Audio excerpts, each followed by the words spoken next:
그동안 잘 지내셨습니까? 네.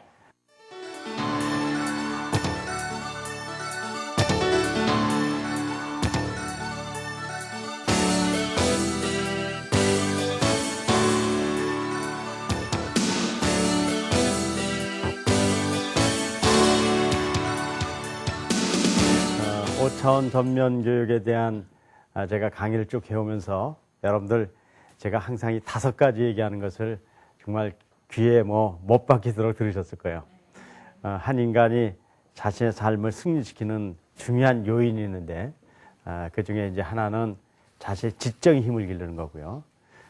두 번째는 마음의 힘을 기르는 거고, 세 번째는 자기의 그 몸의 힘을 기르는 겁니다. 네 번째는 자기 관리 능력, 그리고 남들과의 관계를 갖는 인간관계에 대해서 제가 쭉 설명을 드렸는데요. 오늘은 특별히 두 번째 항목인 심력, 마음의 힘에 관한 이야기를 좀 드리려고 합니다.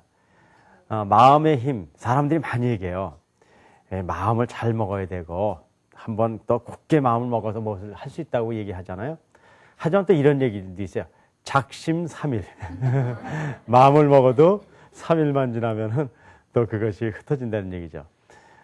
어떤 얘기가 되건 간에 마음의 힘이 매우 중요하다는 걸 얘기하는 걸 거예요. 실제로 사람들이 마음먹기에 따라서 살기도 하고 죽기도 하잖아요. 그리고 내 인생을 차고 가기도 하고 주저앉기도 해요. 그래서 이 마음의 문제가 참 중요한 것이기도 하지만 마음의 문제를 좀 구체적이게 이렇게 훈련받아 본 적은 별로 없는 것 같아요. 하지만 우리가 이것이 중요한 거기 때문에 꼭 훈련해야 되거든요. 그리고 또 알고 배워야 돼요. 그러려면 마음의 힘이 무엇인가를 알아야 됩니다. 일반적으로 마음의 힘 하면 내가 결심하는 것, 그렇게 볼 수 있어요. 물론 그것도 마음의 힘 중에 하나지만 마음의 힘을 좀 더 본질적으로 보자면 못 보는 세계를 보는 거예요. 이 세상에 보이는 세계도 있지만 보이지 않는 수많은 세계들이 있거든요. 어떤 사람이 갖고 있는 꿈, 그건 보이지 않잖아요. 하지만 그 보이지 않는 꿈을 가졌을 때 삶이 바뀌는 거란 말이에요. 그래서 이제 마음의 힘을 바꾸기 위해서는 저희 오차원 전면교육에서는 적어도 5가지 가져야 된다고 얘기해요. 첫 번째는 우리가 가져야 될 가장 중요한 것 중에 하나가 목표의식을 가져야 된다는 거고요. 두 번째는 내가 갖고 있는 마음의 정서력이라고 얘기하는데요. 우리 뇌는 2가지로 나눠져 있어요. 하나는 이성적인 것을 이렇게 작용하는 그런 뇌가 있고요. 한쪽은 정서적이고 감정적인 것을 이렇게 건드리는 뇌가 있거든요. 이 2가지가 아주 조화롭게 이루어져야지만 한 인간이 자신의 주어진 삶을 정말 살아갈 수 있는 힘이 생기는 거예요. 그래서 이런 정서력을 또 이렇게 키웠을 때 한 사람의 마음의 힘이 강해질 수 있어요. 그리고 반응력, 그 다음에 이기적인 마음보다는 이타적인 마음을 가져야 돼요. 우리 한국 교육에서 어려움이 이기적으로 흐른다는 게 이제 문제가 되는데 그걸 이타적으로 바꾸고, 또 하나는 지식을 내면화하는 힘을 이렇게 훈련해야 된다고 말씀드립니다. 제가 이제 지금 오늘은 이런 그 심력 중에서 특별히 심력의 과정을 공부하기보다는 이런 심력을 훈련받은 현장을 한 군데 소개해 드리려고 그래요. 바로 세인고등학교라는 곳입니다. 여러분들 들으신 대로 세인고등학교는 저희들이 한 3년 전에 설립을 했고, 여기 입학생들은 나름대로 어려움을 많이 겪었던 아이들이 왔어요. 성적도 좀 좋지 않았고, 그 다음에 마음의 상처들이 좀 많이 가진 아이들이 왔습니다. 그렇게 공부도 좀 잘하기 어려웠고 마음의 상처가 많은 아이들에게 우리가 와서 공부해라 그랬다고 공부하게 될까요? 안 될까요? 그렇게 되지 않을 거예요. 그렇기 때문에 우리는 다른 방법을 택했어요. 그런 상처를 입은 애들에게 공부부터 시작하지 않고 마음의 문제를 다루기 시작했어요. 이렇게 헤쳐졌던 마음들을 다루고 그것을 회복시키는데 저희들이 많은 그 힘을 썼거든요. 그랬더니 그런 교육을 통해서 마음의 힘이 바뀌고 나니까요, 마음의 문제만 회복한 것이 아니라 그 힘을 통해서 아이들이 공부하기 시작하고 자기 인생을 차고 갈 수 있는 힘을 갖게 된 거예요.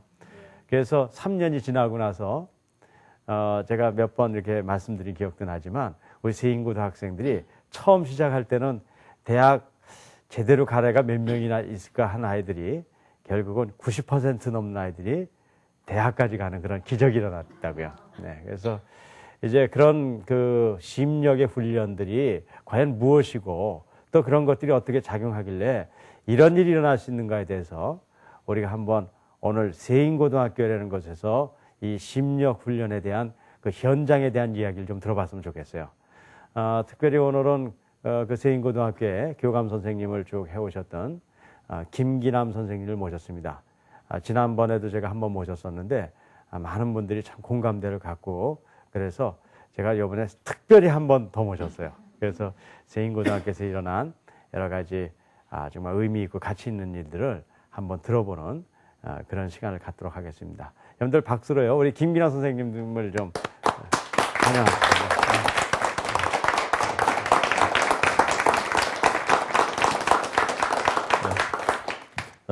여러분 반갑습니다.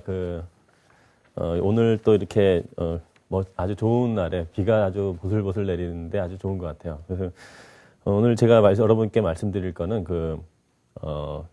꿈이라는 것에 대해서 말씀드리려고 합니다. 도대체 이제 꿈이란 게 뭐고 실제로 어떻게 우리 아이들한테 꿈을 줄 수가 있고 우리가 어떻게 부모로서 또는 교사로서 우리 아이들한테 꿈을 주고 그걸 성장시키고 꿈을 계획하게 하고 꿈을 성취하게 하고 그런 과정을 좀 설명을 드리려고 합니다. 지난번에도 제가 한번 말씀드렸었는데요. 꿈이 없으니까 애들이 어떻게 돼 있냐면은 막 11시 반에 일어나기도 하고 막 9시부터 1교시 시작해야 되는데 11시 반에 일어나기도 하고 꿈이 뭐냐고 물었을 때 당구장 주인 되겠다는 친구들한테는 아무리 영어 수학을 알려준다고 해도 안 한다 그러고 꿈이 뭐냐 그랬을 때 그냥 돈 많은 남자하고 같이 결혼하는 게 꿈이다. 이렇게 말하는 사람은 아무리 역사를 알려준다고 해도 이 친구가 결혼하는데 역사 필요 없습니다. 그러면서 이제 안 배우는 그런 거죠. 사실 이 꿈이라는 거는 뭐냐면요. 공부를 해야 되는 이유라고 할 수 있습니다. 왜 공부를 해야 하는가? 내가 왜 공부를 해야 되는 것을 아는 것은 너무나 중요한 것이고 내가 왜 공부를 해야 하는 것을 모르는 것은 도저히 공부를 잘할 수가 없죠. 저는 개인적으로 고등학교 때는 공부를 좀 열심히 하다가 대학에서는 공부를 열심히 많이 안 했던 경험이 있습니다. 고등학교 때는 왜 공부를 했냐면은 그냥 아무 생각 없이 그냥 좋은 대학 가고 싶어서 그 일념 하나 때문에 그 좋은 대학 가고 싶은 꿈 때문에만 열심히 공부를 했어요. 근데 참 다행스럽게도 제가 좋은 대학에 들어가게 됐는데 좋은 대학에 들어가고 나니까 꿈이 없어져 버렸잖아요. 더 이상 공부해야 될 이유가 없잖아요. 왔으니까. 그래서 공부를 해야 될 이유를 찾지 못해가지고 거의 대학교 4년을 거의 놀았습니다. 그래서 4년 만에 졸업을 못하고 5학년 1학기까지 다니면서 이제 5학년 1학기 되면서 철들어서 이제 한 학기 동안 열심히 공부를 해서 이제 졸업을 했는데요. 그만큼 사람이 어떤 공부를 해야 될 이유를 찾는 것과 못 찾는 것은 너무 큰 차이라는 겁니다. 근데 많은 경우에 있어서 공부를 해야 될 이유를 전혀 못 찾은 학생들한테 부모님들은 그 이유를 찾아주려고 노력하기보다는 오히려 고액과의 선생님을 붙여준다든지 공부 안 한다고 닥달을 한다든지 그렇게 공부를 무슨 이유가 있어서 하냐 그 공부를 왜 해야 되는지 고민은 대학 가서 고민하거라. 근데 그렇게 얘기하죠. 그 얘기는 뭐냐면 뛰어야 될 이유도 없는 사람한테 뛰는 거하고 똑같습니다. 저는 이제 군대에서 땅을 파본 경험이 있습니다. 가장 힘든 군대에서 이렇게 얼차려라 그러죠 보통. 그런 것 중에 가장 힘든 게 뭐냐면 이유를 얘기하지 않고 땅을 팠다가 묻었다, 땅을 팠다 묻었다 하게 하는 것. 이유를 얘기하지 않고. 오히려 이유를 얘기해주면 이것이 예를 들어서 어떤 가치 있는 일이다 그러면 아무리 단순 작업해도 쉬울 텐데 이유를 얘기하지 않은 상태에서 이유를 모르는 상태에서 일하는 것 자체가 상당히 고문이라는 겁니다. 그래서 많은 직장인들도 마찬가지고 많은 학생들도 마찬가지고 자기가 왜 일을 해야 되는지 자기가 이 회사를 왜 다녀야 되는지 내가 왜 공부를 하고 내가 왜 대학에 가야 되는지 분명한 목표가 없으면 절대로 우리 아이들이 공부를 잘할 수 없다는 거죠.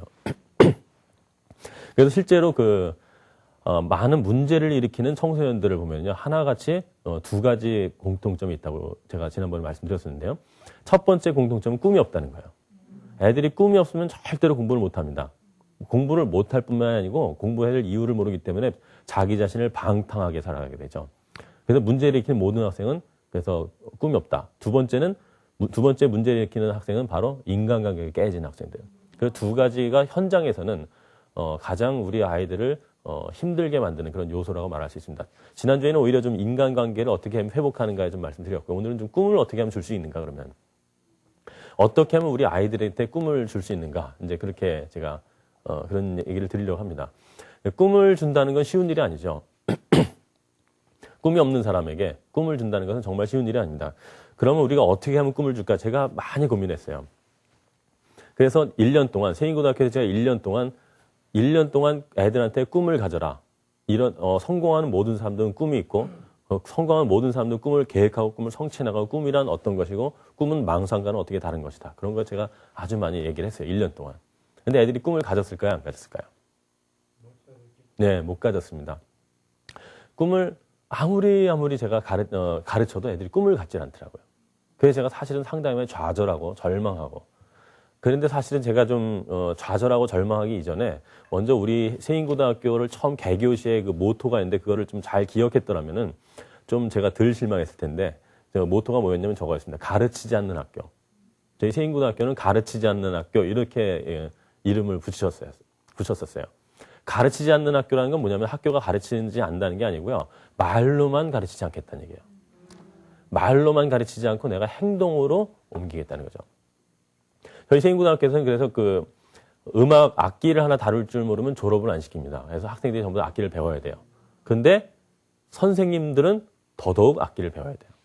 그래서 선생님은 악기도 안 하면서 학생들 보고 너희들 악기 하거라가 아니고 선생님이 막 악기를 하면서 선생님이 악기 해보니까 너무 재밌더라 하면서 가는 그런 교육을 의미하는 겁니다. 제가 그거를 모르고 내가 꿈을 갖고 내가 꿈을 향해서 나아갈 생각을 안 하고 아이들한테 꿈을 가지라고만 얘기했기 때문에 애들이 꿈을 갖지 않았던 거죠. 그래서 실제로 제가 꿈을 갖게 되면서 제가 제 꿈을 실제적으로 갖고 아이들한테 보여주면서 같이 내 꿈을 갖고 내가 살아나가는 걸 보면서 아이들이 역시 꿈을 갖게 되는 걸 제가 거기서 많이 발견하게 됐어요. 그래서 역시 제 결론이 뭐냐면 아이들이 꿈이 있으려면 부모님과 교사가 꿈이 있어야 된다.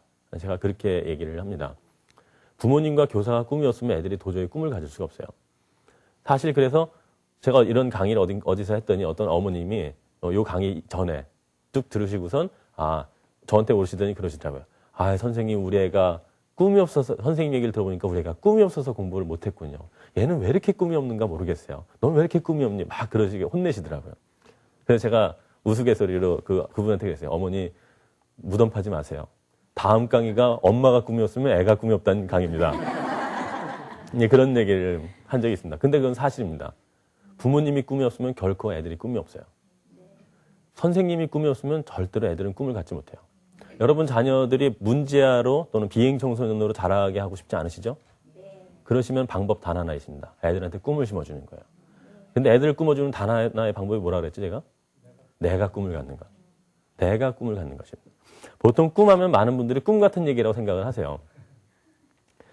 보통 꿈하면 초등학교 때나 이제 물어보는 거, 좀 오래 가야 한 청소년기 정도에나 생각되는 주제고, 뭔가 우리가 사회에 진출하면서부터 꿈이라는 그 주제는 이제 우리 머릿속에서 별로 생각하지 않고, 예를 들어서 꿈이 뭡니까? 라고 질문하면은 그 사람은 상당히 유치한 질문을 받았다고 생각하고 자존심을 상해하기도 하고 그렇습니다. 그러나 이 꿈이라는 주제는요, 오히려 나이가 들수록 더 꿈을 꿔야 된다는 거예요. 왜냐하면 꿈이라는 거는 어떻게 됐든 간에 자기 자신의 경험의 한계에서 나오는 거기 때문에 경험이 많아야 꿈이 커지는 거거든요. 근데 경험이 누가 많죠? 나이가 들어갈수록 우리가 경험이 많아지잖아요. 그래서 사실은 그래서 경험이 많아야 꿈을 꿀 수 있고, 그래서 노인들이 꿈을 꾼다 이런 얘기가 나오는 데도 있죠. 그래서 꿈을 주는 방법 제가 좀 간단하게 좀 설명을 좀 드리도록 하겠습니다. 꿈을 우리가 주려면요, 우리가 어떻게 하면 우리 아이들한테 꿈을 줄 것인가, 그 제가 한 3-4가지 정도로 생각해봤는데요. 첫 번째는 우리 아이들한테 꿈을 주는 방법은, 첫 번째는 나의 꿈을 가지고 물들여 나간다. 내가 꿈을 갖고 내 꿈을 가지고 우리 애들을 물들여 나간다는 뜻이에요. 저는 물들여 나간다는 말을 되게 좋아합니다. 왜냐하면 교육은 물들이는 것이기 때문에 그렇습니다. 교육은 말로, 언어로 전달되는 것이 아니고 교육은 내 삶으로 물들여 나가는 것. 그래서 꿈이 있는 선생님하고 같이 어울려 다니다 보면 꿈이 있는 사람과 어울려 다니다 보면 자연스럽게 애들이 꿈을 물들어서 되는. 그래서 교육은 물드는 것이기 때문에 먼저 내가 꿈을 갖고 내 꿈으로 아이들을 물들여 나가야 된다는 거죠. 그래서 제가 우리 세인고대 애들을 제 꿈을 갖고 물들여 나가기 시작했어요. 물들이는다는 말을 내 꿈을 가지고 물들인다. 거기까지만 하면은 여러분 어떠세요? 뭐 하는 건지 잘 머릿속에 그려지세요? 물들이는 게 뭐 하는 건지? 구체적인 작업이? 예를 들어서 제가 내 꿈을 가지고 물들인다라고 얘기했을 때 여러분들이 거기까지만 생각하시면 5차원 전면 교육을 배우셨다고 할 수가 없어요. 왜냐하면 5차원 전면 교육을 배운 사람들은 항상 뭔가 추상적 개념이 나왔을 때 그걸 항상 구체화할 수 있는 그런 힘이 있는 분들이거든요. 도대체 내 꿈을 가지고 그 구체화한다는 건, 내 꿈을 가지고 물들인다는 것은 구체적으로 그럼 이 자리를 떠나가서부터 뭐 하는 것이 물들인 거냐. 제가 한 4가지 정도를 해봤어요. 첫 번째는요, 내 꿈을 보여주셔야 돼요. 내 꿈을 보여주려면 어떻게 하셔야 됩니까? 아니요. 제 얘기는 뭐냐면요. 꿈을 적으셔야 된다는 거예요. 엄마는 이런 꿈이 있다. 아빠는 이런 꿈이 있다. 엄마는 이것을 갖고 싶다. 아빠는 이것을 이루고 싶다. 선생님은 이런 것을 이루고 싶다. 뭔가 이렇게 글씨나 그림, 문자와 그림 같은 것으로 표현된 그런 내 꿈을 그렇게 표현하셔야 됩니다. 실제로 성공한 모든 1%의 사람들은 전부 다 자신의 꿈을 글씨나 그림으로 표현했다는 거예요. 표현하는 건 너무 중요합니다. 머릿속에 갖고 있는 거하고 실제로 글씨와 그림을 표현하는 건 너무 커다란 차이가 있어요. 그래서 오늘 여러분들이 이제 제 강의를 들으시고선 돌아가셔서 여러분들이 생각하는 꿈을 글씨나 그림으로 적어보시면 이미 1%에 들어가신 거예요. 제가 통계 자료를 많이 씁니다. 제가 한 100명 정도를 놓고 강의하면서 제가 여쭤봐요. 꿈 있는 사람 손 들어보세요 하면 한 40명 정도 손을 드세요. 그 다음에 제가 이제 꿈과 망상의 어떤 차이가 있는지, 진정한 꿈이란 어떤 것인지 쭉 설명한 다음에 아직도 꿈 있는 분 손 들어보세요 하면 한 4-5명 손 드세요. 그래서 벤처기업이 4%, 5%가 성공하지 못하는 이유는 바로 그런 이유 때문입니다. 그 다음에 마지막으로 물어봐요. 이 4-5명 중에서 혹시 그 꿈을 글씨나 그림으로 표현한 분만 손 들어주시고 나머지 돈 내려주세요 하면 대충 1명 정도 남아요. 그래서 미래 사회는 1대 99의 사회가 되는 것이라고 생각을 합니다. 여러분들이 끌려가는 99%가 아니고 뭔가 사람들을 주도해 나갈 수 있는 1%가 되시려면 제일 먼저 하셔야 될 작업이 뭐냐면 꿈을 글씨와 그림으로 표현하시는 거예요. 그래서 엄마, 아버지와 또 선생님의 꿈을 글씨와 그림으로 표현해서 우리 아이들한테 보여주는 거예요. 그리고 보여줄 뿐만 아니고 그걸 글씨와 그림에 해서 내 벽에다 붙여놓죠, 이렇게. 아빠 같은 경우에 서재, 책상머리에다 붙여놓고, 엄마는 싱크대에다 붙여놓고, 이렇게 붙여놓고 있다면 누가 봅니까, 그거를? 아이들이 본단 말입니다. 그래서 아이들이 그런 걸 보면서 인생이란 저렇게 뭔가 꿈을 가지고, 꿈을 구체적으로 가지고 살아가야 된다는 것을 자기들이 배우게 되는 거죠. 그래서 꿈을 보여주셔야 돼요. 엄마는 이런 꿈이 있다. 아빠는 이런 꿈이 있다. 저도 개인적으로 저희 애들한테 1년 동안 꿈을 가지라는데 애들이 안 가지길래 제 꿈을 갖다가 칠판 가득히 적었을 때 애들이 꿈을 갖게 되는 거를 제가 한번 본 적이 있었습니다. 근데 꿈을 보여준 것만 갖고는 안 돼요. 두 번째는 뭘 해주셔야 되면 내가 그 꿈을 이루겠다는 결단을 좀 보여주셔야 돼요. 결단을 보여주셔야 돼요. 그래서 이런 거 있잖아요. 아빠는 이거 갖고 싶어. 그냥 이렇게 말씀하신 거하고 아빠는 이걸 진짜로 갖고 싶다. 아빠는 이걸 정말로 갖고야 말 거다. 아빠는 정말 이것을 이뤄내고야 말 거다. 이렇게 해주면 불타는, 이글이글 불타는 눈빛을 보여주셔야 된다는 거예요. 그 눈빛은 절대로 가장되지 않습니다. 연극한다고 되는 게 아니에요. 진짜 여러분들이 간절한 소망을 가져야 돼요. 꿈이라는 것은요. 꿈과 망상을 구별하는 여러 가지 주제가 있는데 꿈과 망상을 구별하는 가장 큰 것 중에 하나가 뭐냐면 꿈은 구체적이고 망상은 추상적이라는 거예요. 꿈은 결단이 있어요. 해내겠다는 결단이 있으면 망상은 아무런 결단도 없어요. 꿈은 그리고 너무너무 간절함이 있어요. 그 꿈 얘기만 하면 눈가에 눈물이 맺힐 정도의 간절함이 있어야 됩니다. 망상은 그런 간절함이 하나도 없어요. 꿈은 그러기에 성취 계획이 있고요. 망상은 그런 계획이 없죠. 꿈은 그런 계획을 이뤄내기 위한 성취 시한도 있어요. 언제까지 내가 이런 걸 이루겠다. 그 다음에 꿈이란 그런 계획이 있기 때문에 그것을 행동으로 옮겨나가고 망상은 아무런 행동도 없죠. 바로 그런 꿈들을 보여주는 거 정말 여러분들이 남은 인생을 통해 내가 반드시 이뤄내야 될 것들에 대한 결단을 보여주는 거예요. 아빠는 이걸 정말 이뤄낼 거다. 애들이 봤을 때 뭔가 전율이 느껴질 정도의 어떤 강력한 결단을 보여주셔야 돼요. 그 결단을 보여주려면 실제로 결단을 하셔야 됩니다. 그런 게. 세 번째는 나의 행동을 보여주는 거예요. 그 꿈을 위해서, 그 꿈을 향해서 나아가는 행동. 그래서 저희 세인고등학교 학생들은 제가 항상 꿈을 보여줘왔고, 제 결단을 보여줬고, 제 꿈을 향해서 뛰는 거를 매일같이 보고, 꿈을 향해서 제가 노력하는 거를, 아이들한테 보여주려고 노력을 많이 했었습니다. 실제로 행동을 하셔야 된다는 거예요. 여러분들이 뭔가 이루고 싶은 것들을 위해서 실제로 오늘 바로 행동으로 옮기시는 것을 아이들한테 보여주셔야 된다는 거죠. 그 다음에 그 다음에 이제 마지막으로 가장 중요한 거. 저는 이걸 되게 좋아하는데요. 아이들한테 내가 성취해내는 것을 목격하게 해주는 거예요. 엄마, 아빠가 그렇도록 그리던 꿈을 성취해내는 걸 애들이 보게끔. 엄마가 말로만 하더니 진짜로 이루었구나. 아빠가 정말 저런 것들을 갖고 싶어하는 정말을 가지셨구나. 엄마가 정말 저런 놀라운 것들을 꿈꿔오셨는데 그걸 현실로 이뤄내시는구나. 그 성취를 목격하게 해주셔야 돼요. 설마 하다가 진짜로 이루어지는 걸 보여주셔야 돼요. 그러려면 여러분 어떻게 하셔야 되냐? 진짜로 성취하셔야 된다. 제가 좀 있으면 성취하는 법에 대해서 좀 말씀드리려고 합니다. 이게 이제 물들여 나가는 거예요. 꿈을 보여주고, 꿈을 보여주고, 결단을 보여주고, 행동을 보여주고, 성취를 보여주고. 성취는 보여주는 게 아니고 목격을 하게 해줘야 돼요. 그 다음에 두 번째는요, 꿈을 갖게 하기 위해서는 경험을 많이 쌓게 도와줘야 돼요. 부모님들이. 특히 선생님들이. 경험을 많이 쌓게 도와주십니다. 제가 그 세인고 교사로 오기 전에는 제가 어떤 벤처 기업에서 일을 하고 있었는데, 제가 그 로키 산맥 근처, 그 미국의 그 콜로라도주로 자주 출장을 갈 기회가 있었어요. 제가 한 번은 출장을 갔다가 일이 일찍 끝나가지고, 목요일 날 끝나서 이제 목요일부터 한 3박 4일 정도 시간이 남아서 제가 차를 몰고 콜로라도주 전 지역을 혼자 돌아다닌 적이 있었어요. 이렇게 막 돌아다니다가 배가 고파져가지고 어떤 여러분 그거 아십니까? 그 미국의 아주 촌에, 미국의 아주 시골에 있는 아주 레스토랑. 뭔가 이렇게 서부 영화 이렇게 문을 딱 펼치고 들어가면 나오는데, 제가 딱 들어갔더니 거기 사람들이 이제 담배를 뻐끔뻐끔 피면서 이제 앉아서 이제 당구 치고 있고 백주 마시고 있고 그런 집이었어요. 저는 거기 들어가고 혼자니까 딱 앉아서 그 앞에 있는 바텐더라고 그러죠. 그런 그분들한테 제가 샌드위치를 좀 달라고 제가 그랬었어요. 그랬더니 그분이 아주 그 영화 배우처럼 아주 건장한 체격에 잘생긴 미국 청년이었습니다. 그래서 제가 의아했어요. 어떻게 저렇게 잘생기고 멋있는 청년이 이런 시골에서 저렇게 음식점에서 음식 만드는 일을 하고 있을까? 그래서 제가 궁금해서 그 친구한테 물어봤습니다. 당신은 꿈이 뭡니까? 물론 영어로 물어봤겠죠? 당신 꿈이 뭡니까? 물어봤어요. 그랬더니 그 친구가 뭐라 그러는지 아세요? 자기는 덴버라는 도시에 나가서 직장 생활을 하는 게 꿈이래요. 여러분 그거에 대해서 어떻게 생각하실지 모르겠지만 저는 그 얘기를 듣고 그 사람이 너무 한심하다는 생각이 들었습니다. 사실 여러분 덴버라는 도시가 어떤지 몰라서 그러신데 덴버는 콜로라도주의 제일 큰 도시예요. 하지만 큰 도시라고 그랬죠. 서울보다는 훨씬 더 작은 도시예요. 예를 들면 제가 대전에 사는데 충청남도의 어떤 시골에 가서 제가 어떤 시골 분식집 들어가서 분식집 아저씨한테 아저씨는 꿈이 뭡니까 했을 때 그분 얘기가 나는 대전에 나가서 직장 생활하는 꿈이다. 그런 거랑 똑같은 얘기예요. 저는 어떤 생각을 했냐면 어떻게 한 인간의 꿈이 겨우 그것일 수 있는가 상당히 의아했습니다. 그것도 젊은 청년이. 그래서 제가 물어봤어요. 그 청년한테. 당신은 혹시 외국에 가본 일이 있습니까? 물어봤더니 이 친구 하는 얘기가 자기는 외국은커녕 콜로라도주도 한 번도 벗어난 적이 없다는 거예요.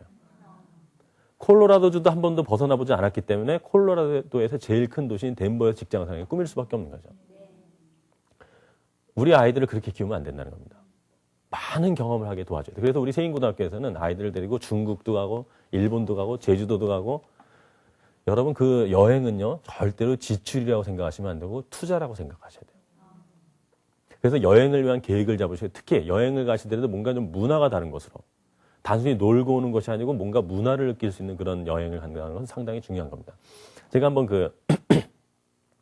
여러분 생각해 보세요. 만약에 박찬호 선수가 야구로 아주 크게 성공을 했는데요. 일당이 5천만 원이랍니다. 그러니까 얼마나 크게 성공한 거예요.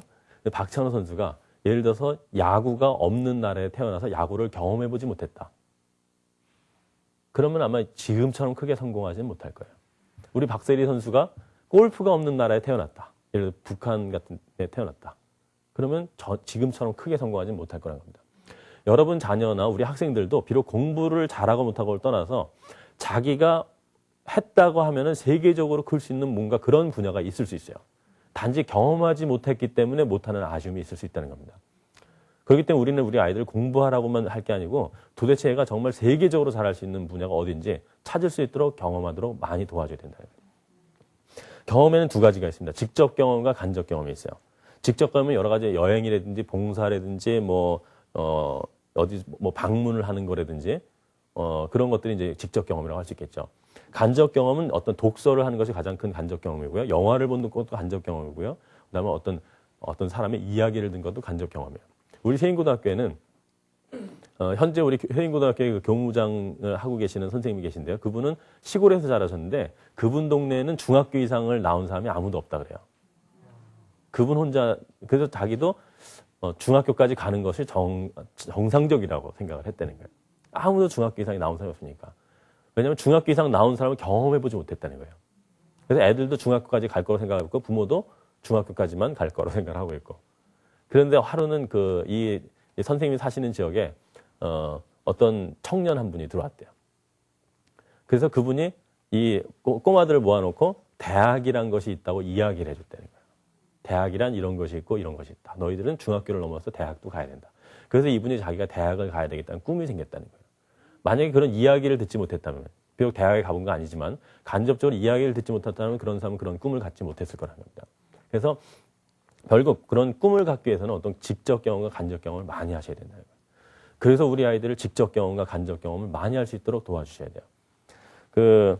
제가 한번 여쭤볼게요. 혹시 이 중에서 혹시 꿈이 계신 분이 제가 한번 이걸 실험을 한번 해보겠습니다. 꿈이 있는 분 한번 제가 한번 여쭤볼 텐데, 예. 꿈이 어떤 게 있으십니까? 저는요, 좀 돈을 많이 벌어서요, 좀 외진 곳에 멋있는 전원주택하고요, 그 옆에 카페를 하나 짓고 사는 게 꿈이거든요. 네, 아주 아름다운 꿈을 갖고 계신데 하나만 더 여쭤볼게요. 혹시 좀 외국에서 좀 많이 계셔본 적이 좀 있으신가요? 아니요, 외국에 그렇진 나가본 적 예. 없어요. 제가 한번 이렇게 한번 상황을 바꿔볼게요. 우리 선생님께서 예를 들어서 태어나기를 저기 남아프리카 공화국에 태어났어요. 그래서 인종차별이 있는 것을 10살까지 보셨어요. 그 다음에 소말리아로 건너가셔서 굶어 죽는 애들 3년 동안 먹여주신 일을 하시다가, 그 다음에 저기 미국에 가서 미국 증권가에 가서 증권에서 그 증권 브로커로서 한 3년 정도 아주 자본주의 최첨단인, 그런데 거기서 그런 경험을 하시다가, 또 그 연변에 가셔서 그 탈북자들도 뭔가 좀 보시고 그분들 돕는 일도 하시다가, 그 다음에 어디죠? 호주의 광활한 그 대지를 개척한 일도 하시다가 지금 이 자리에 앉아 계시다 했을 때 똑같은 꿈을 가지시겠습니까? 아니요. 그렇진 않으시겠죠? 바로 그건 뭐냐면은 뭔가 지금 우리가 경험이 많아지면은요, 현재 내가 갖고 있는 꿈하고 다른 꿈이 생긴다는 거예요. 경험을 못하면은 덴버에 나가서 직장 생활하는 그 정도 꿈밖에 못 간다는 거죠. 그래서 부모로서 선생님으로서 가장 크게 해야 될 역할은 우리 아이들을 하여금 경험을 많이 할 수 있도록 도와주는 겁니다. 그래서 우리 세인고등학교에서는 해외여행 프로그램이 많이 있어요. 무분별한 해외여행이 아니고 실질적으로 아이들이 자기가 가고 싶은 것을 골라서 갈 수 있는, 그러면서 분명히 근데 여행만 해서는 꿈이 안 생기고 그 여행을 한 다음에 여행이 끝난 다음에 반드시 우리가 그 학문의 9단계적인 방법으로 생각하는 훈련에서 그 여행을 다시 한번 정리해야만 그걸 진정으로 내 꿈으로 자리 잡게 된다는 것입니다. 그 다음에는 세 번째는 뭐 하셔야 되냐면 우리 아이들한테 꿈을 주려면 그 아이들의 머릿속에 꿈이 그려질 수 있게끔, 잘 상상으로 그려질 수 있게끔 상상력을 발휘해서 좀 구체화시키는 게 필요해요. 한 번 더 여쭤볼게요. 아까 카페를 갖고 싶으시다고 했는데요. 제가 한번 이렇게 한번 해보겠습니다. 그러면은, 그 꿈이 간절해지는지 안 간절해지는지. 예를 들어서 우리 선생님께서 돈을 진짜 많이 버셨어요. 돈을 많이 버셔가지고 그토록 원하던 카페를 아주 파도 치는 언덕에다가 짓게 되셨어요. 파도 치는 언덕에다 카페를 져서 그 카페는 여러 가지 것들이 있는데 상당히 테이블마다 다 독특하게 다 돼 있고, 한 테이블에는 정말 혼자 와서 차를 마시면서 인생을 고민할 수 있는 그런 테이블도 있고, 연인들이 와서 서로 같이 고민할 수 있는 데도 있고, 그 다음에 여러 가지 그런 시설이 있다고 해봅시다. 근데 거기는 그래서 절벽이기 때문에 예를 들어서 인생을 마감하려는 분들이 많이 찾아오다가 마지막으로 저체책 가서 차 한 잔 마시고 가자 하고서 이제 딱 들어가서 그 혼자 앉는 자리에 딱 앉았는데, 우리 선생님께서 읽었던 책 중에 정말 좋았던 책들 거기다 몇 가지 구절을 이렇게 쭉 적어놨어요. 그분이 거기에 앉아서 바닷가를 바라보다 무심코 그 구절을 바라보고 나서 새 힘을 얻고 메모지를 하나 딱 남겨놓습니다. 카페 주인 아저씨가 아니라 카페 주인님에게, 제가 오늘 제 인생을 마감하러 왔다가 우리 선생님께서 적어주신 글을 보고 새 힘과 용기를 얻어서 갑니다. 이렇게 좋은 카페를 마련해 주셔서 정말 감사합니다. 그러면서 그래서 찻잔을 치우시다 무심코 그걸 읽었어요. 그럼 마음 뿌듯하게 이제. 그 다음에 그 어떤 연인들이 만나는 곳에는 거기다 컴퓨터를 하나 놨어요. 그 연인들이 컴퓨터를 놔서 이 친구들이 와가지고 자기들의 연인 시절의 글들을 여러 가지 둘이서 컴퓨터로 쭉 넣어놔요. 거기서 그래서 한 천 커플 정도의 연인들이 지나가면서 전부 다 자기 얘기들을 딱 써놨어요. 그걸 선별적으로 쫙 골라가지고 책으로 출간하셨는데 베스트셀러가 돼버린 거예요. 어느 카페의 이야기 하면서. 제가 지금 이거 상상으로 지금 한 거잖아요. 자, 그렇게 상상으로 이렇게 제가 그려드리고 그러니까 그 카페를 더 갖고 싶으세요? 덜 갖고 싶으세요? 더 갖고 더 갖고 싶으시죠. 그래서 꿈이란 건 그런 거예요. 꿈이란 걸 내가 카페 하나 가져야지 이렇게 갖는 거하고, 그렇게 머릿속에서 구체적으로 상상하고 천지 차이로 달라진다는 겁니다. 꿈을 글과 글씨로 써야 되는 가장 큰 이유.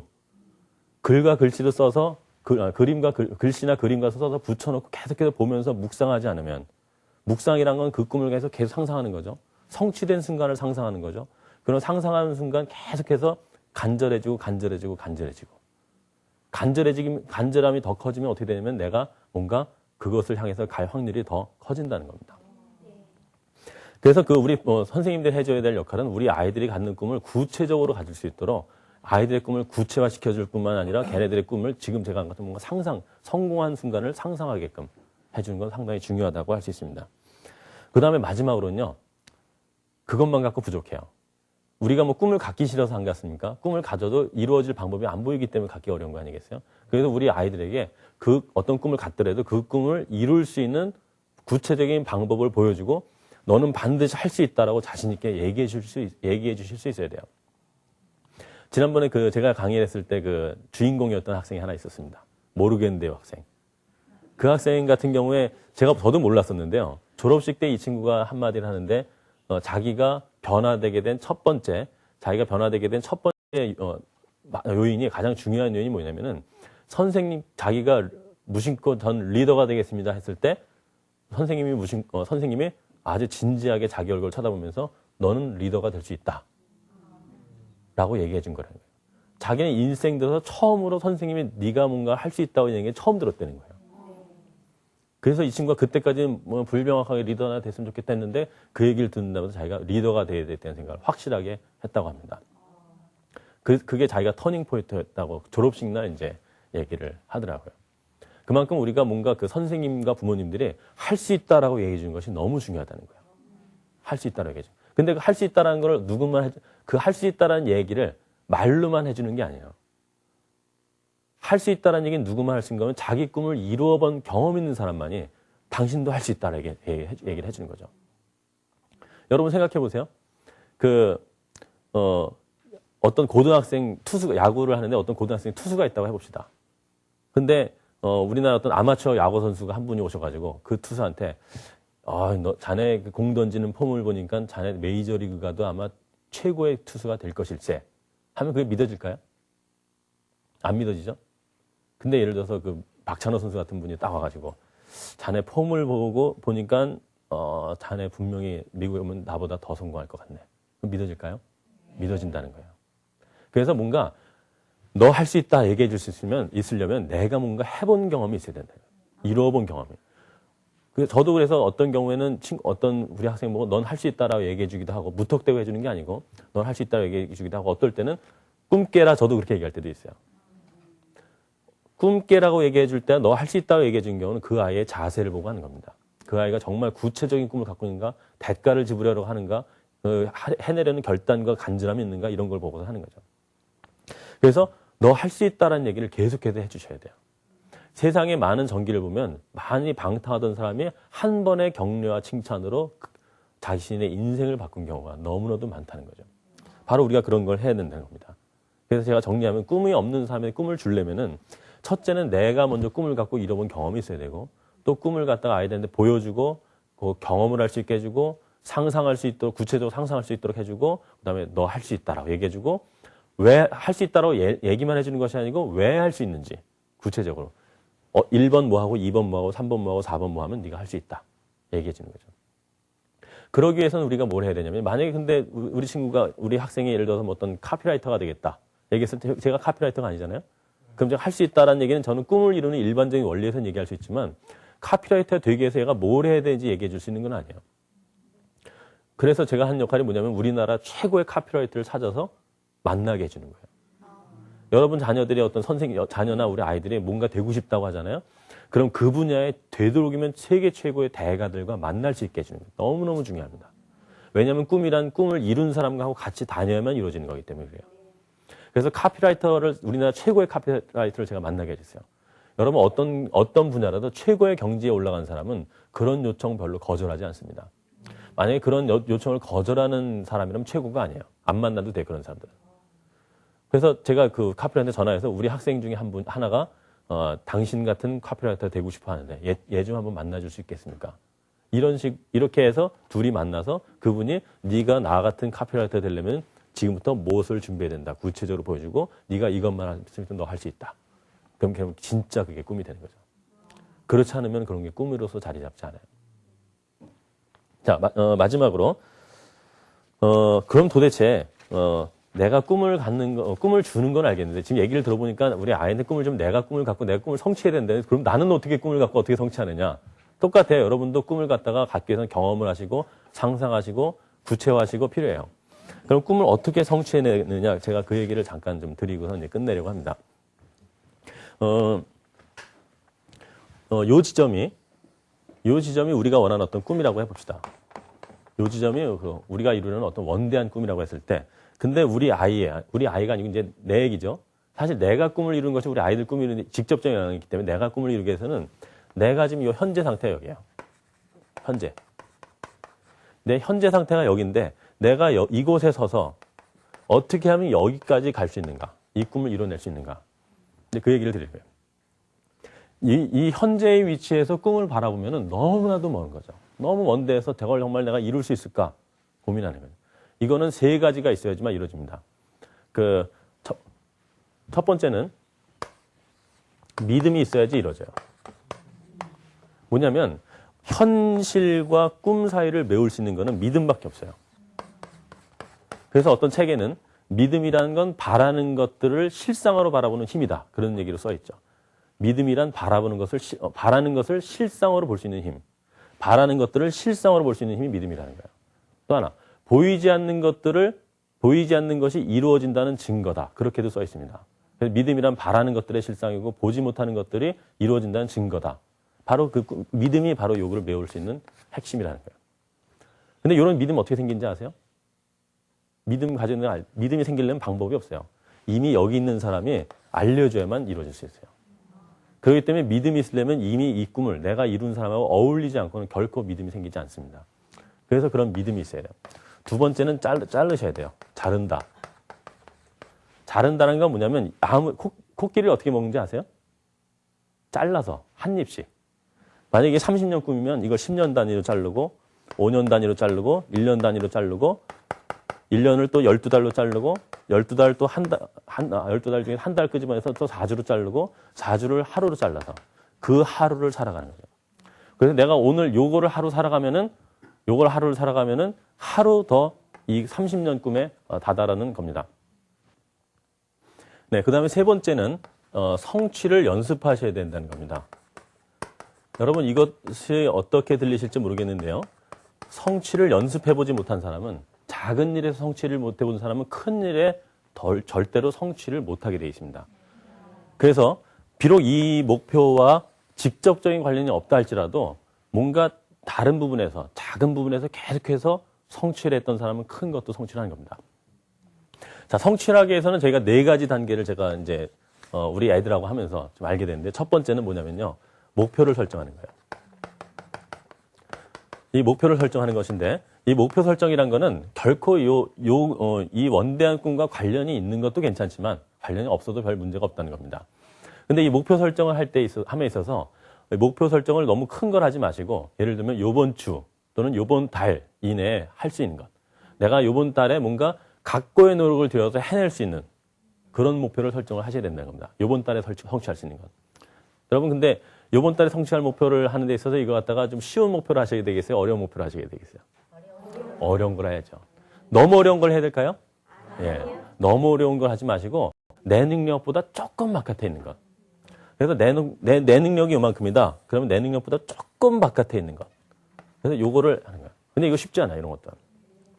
목표를 설정을 하면 두 번째 뭐 하시냐면 해내기로 결단한다라고 생각하실지 모르겠는데 결단이 아니고 저는 결단보다 조금 더 센 용어로 결정이라는 표현을 써요. 그래서 성취하기로 아예 이걸 내가 성취해내기로 결정을 해버리는 거예요. 결단과 결정의 차이가 있어요. 결단은 뭐냐면 현재 시점에서 결단이란 건 현재 시점에서 미래를 바라보면서 나는 해낼 거야. 이런 게 결단이고요. 결정은 뭐냐면요. 좀 이해를 돕기 위해서 타임머신을 타고 상상력을 동원해서 타임머신을 타고 미래로 다 날아가서 미래가 아예 성취된 것으로 아예 딱 고정을 시켜버리는 거예요. 미래를 고정시켜요. 가서. 성취된 것으로. 그 다음에 타임머신을 타고 다시 돌아와요. 그래서 여기서부터 뭐 하냐면 이제 미래가 고정됐으니까 어떻게 해요? 중간 과정을 만들어내는 거죠, 이제. 이런 고정된 미래가 성취될 수밖에 없는 미래. 그래서 그게 바로 성취하기로 결정하는 거예요. 여러분 생각해 보세요. 요번 달 내로 만약에 책을, 1000페이지 책을 100권을 읽는 것이 쉽겠습니까? 어렵겠습니까? 어렵죠? 다 읽으시면 제가 100만 원 드리겠습니다 하면 읽으실까요? 어려우실걸요? 하지만 여러분, 죄송스러운 얘기지만 여러분들이 이걸 못 해내신다면 여러분들을 단두대 이슬로 보내드리겠습니다. 그러면 읽으시겠어요? 못 읽으시겠어요? 읽는단 말이에요. 그게 뭐냐면은 바로 그런 것들이 성취를 이런 거예요. 바로 이 자세가 뭐냐면 성공하는 기업들의 자세예요. 그래서 민영화를 많은 국가에서 민영화를 추진하는 게 뭔가 기업 있잖아요. 기업은 항상 이런 식으로 일을 해요.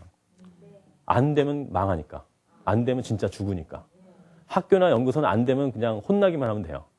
하지만 기업은 안 되면 죽으니까. 그렇기 때문에 자연스럽게 가요. 이런 걸 해보는 거예요. 해내기로. 그 다음에 뭐 하냐면 창의적으로 고민하셔야 돼요. 창의적으로 고민하셔야 돼요. 창의적으로 고민하는 게 왜 중요하냐면요.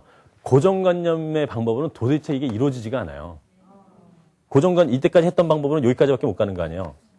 뭔가 창의적 방법에 튀어나간다는 거예요. 그래서 뭐 창의성이란 것도 목표의식이 뚜렷하고 간절하면 창의성은 저절로 나오게 돼 있어요.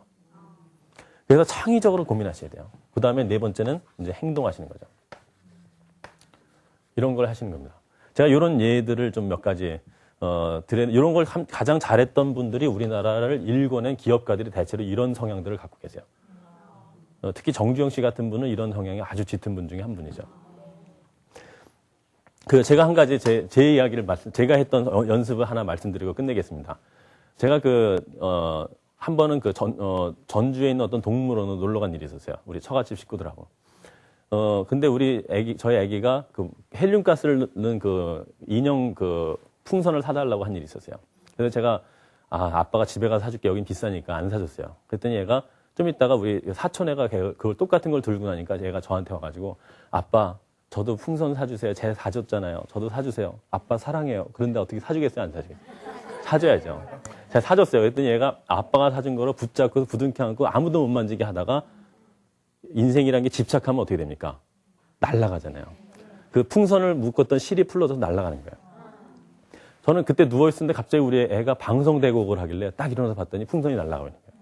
그래서 여러분 어떻게 하지? 그래서 제가 가갖고 얘야 아빠가 풍선 또 사줄게 울지 말거라 했더니 얘가 아니라는 거야. 또 사는 건 자기 풍선이 아니고 저기 날아가는 게 자기 풍선이라는 거야. 그래서 막 우는 거예요. 그래서 전 또 그렇다고 어떻게 하겠어요? 날아가는 이미 100m 상공 날아가는데. 그래서 제가 누워갖고 생각했어요. 내 딸의 풍선이 날아간다. 내 딸의 풍선은 곧 내 딸의 꿈이다. 고로 내 딸의 꿈이 날아간다. 내 딸의 꿈은 곧 나의 꿈이다. 고로 나의 꿈이 날아간다. 거기까지 결론에 미친 순간 누웠다 벌떡 일어나게 됐어요. 내 꿈이 날아가게 둘 수가 없는 거죠. 꿈이란 그런 겁니다. 그래서 저도 모르게 쫓아가기 시작했어요. 그 풍선을. 100m 상공에 날아가는 풍선을. 막 쫓아가는데 산 넘고 물 넘고 진짜 물도 있었어요. 가다 보니까 그 동물원 철책에 딱 이르게 됐어요. 철책 앞에 딱 섰는데 그 풍선은 날아가다가 저쪽 하늘에 나무를 걸치더니 저쪽 떨어지는 것 같았어요. 철책에 딱 걸쳐서 여러분 같으면 어떻게 하겠습니까? 보통 우리 같으면 여기까지 왔다. 여기까지 온 것도 대단하다. 근데 불행히도 제가 그때 읽었던 책 중에서 이런 책이 있었어요. 벽을 넘을 수 없거든 문을 만들어라. 그런 책이 있었어요. 독서를 많이 해야 돼. 그래서 그 책 제목이 딱 생각나길래 문을 만들어야 되니 문을 어떻게 만들 수도 없고 거기서 이제 창의적으로 고민하죠. 첫째는 내 꿈을 그 풍선을 잡아내기로 결정을 한 거고 그 다음엔 창의적으로 어떻게 하면 저걸 잡을 것인가. 그래서 지나가는 분들한테 이렇게 어떤 아주머니한테 우리 딸 풍선 저를 떨어지는 게 주워다 달라 했더니 이분이 이상하게 쳐다보고 그냥 가시더라고요. 아주 건장하게 생긴 어떤 청년이 있길래 좀 부탁을 드렸더니 그 친구가 가서 주워오는데 비닐봉지를 하나 들고 오더라고요. 그러니까 이 비닐봉지가 이게 풍선이 아니고 바람이 빠져버린 풍선이에요. 그래서 제가 잡았어요. 결국은 잡긴 잡았는데 의미가 없잖아요. 바람 빠졌으니까. 그래서 풍선 한 대 가서 아저씨 이거 바람 좀 넣어주세요. 그랬더니 아저씨가 넣어주겠다 하고 딱 넣으려고 하더니 어떻게 되냐면 저보고 아저씨 여기 이만큼 찢어졌기 때문에 안 돼요. 그러는 거예요. 그래서 제가 그랬어요. 아니 이거 고무 풍선도 아닌데 이렇게 테이프로 딱 붙여갖고 하면 되지 않겠냐. 그랬더니 그분 한 얘기가 딱 그래. 내가 풍선 장사 5년의 명예를 걸고 얘기하는데 결코 이거는 테이프 붙여서 되는 게 아니라는 거예요. 그래서 제가 그랬어요. 해보게 해봅시다. 그랬더니 안 된다는 거예요. 그때 또 떠오른 명언이 있는데 실패하는 사람은 시도조차 하지 않는다. 명언들 많이 알고 계시대요. 그래서 제가 이 테이프를 구하러 그 동물원을 가게마다 다 뒤지면서 테이프 있냐 물었더니 아무도 없대요. 거기서 또 포기할 것이냐. 테이프가 어디 있을까 고민하다가 창의적으로 또 고민했더니 쓰레기통이 있을 것 같아요. 그래서 쓰레기통을 뒤집어서 엎었더니 맨 밑에 박스에 붙은 테이프가 있더라고요. 그래서 잘라서 제가 딱 붙였어요.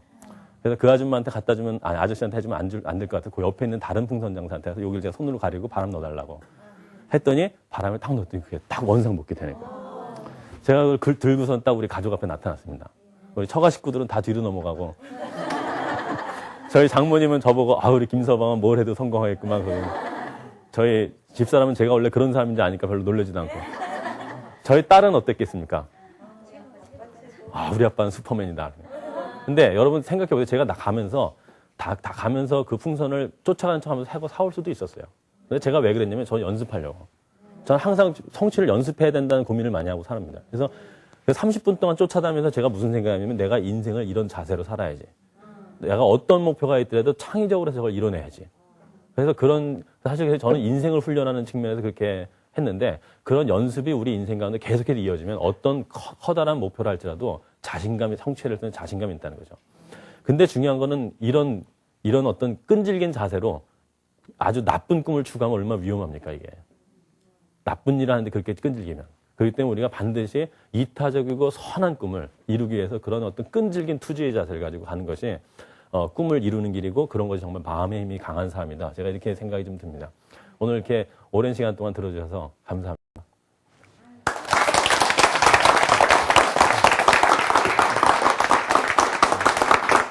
여러분들 이제 꿈 얘기를 많이 들으셨는데요.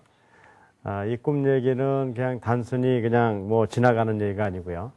우리 현실적으로 우리 학교에서 있었던 얘기들입니다. 그리고 여기서 이제 중요한 건요.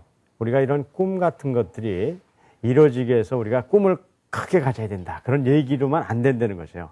사실 세인고등학교에서 일어났던 많은 어떻게 보면 기적 같은 일들은 그냥 말로만 하지 않고 그 하나의 그 목표를 달성하기 위해서 이렇게 체계적이고 그 내용들이 잘 정립돼서 됐기 때문에 되는 것이에요. 실제로 그렇기 때문에 우리가 꿈을 가져야 된다는 것도 중요하지만 그 꿈을 갖기 위한 구체적인 방법들을 알고 훈련한다는 것은 더 중요하다고 생각됩니다. 그리고 그 꿈이 결코 나만을 위해서 있어서는 안 된다는 것이 참 중요한 것 같아요. 결국 우리가 나눠야 될 꿈들은 그 꿈을 통해서 나를 포함한 우리 모든 우리의 그 이웃들이 함께 우리가 같이 갔을 때 의미가 있는 것이거든요. 그래서 우리가 여기서 이렇게 나눈 이런 그 이야기들과 꿈들이 정말 우리 사회를 그렇게 아름답게 해주는 그런 계기가 되길 바라면서 오늘 이야기들을 마치도록 하겠습니다. 감사합니다.